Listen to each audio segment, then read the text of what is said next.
বাংলাদেশ দূতাবাসের উদ্যোগে যথাযোগ্য মর্যাদায় জুলাই গণ-অভ্যুত্থান দিবস পালিত হয়েছে।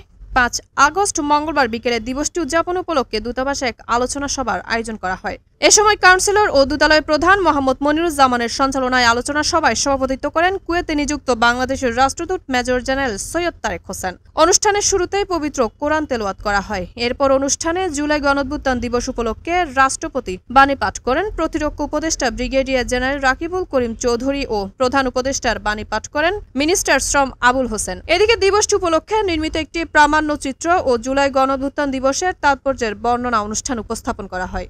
এ সময় আলোচনা সভায় রাষ্ট্রদূত মেজর জেনারেল সৈয়দ তারেক হোসেন গণ-অভ্যুত্থানের পটভূমি, প্রভাব, প্রাসঙ্গিকতা এবং অভ্যুত্থান প্রবাসীদের ভূমিকার উপর আলোকপাত করেন। অনুষ্ঠান শেষে জুলাই আগস্ট মাসে শহীদদের রুহের মাগফিরাত, আহতদের দ্রুত সুস্থতা ও দেশের উন্নয়ন কামনা করে দোয়া ও মোনাজাত করা হয়। অনুষ্ঠানে উপস্থিত ছিলেন ডাক্তার, ইঞ্জিনিয়ার, সামাজিক, সাংস্কৃতিক, রাজনৈতিক, সাংবাদিক সংগঠনের নেতৃবৃন্দ সহ আরও অনেকেই। কুয়েত প্রতিনিধি নাসরিন আক্তার মৌসুমীর তথ্যচিত্রে CHD নিউজ 24।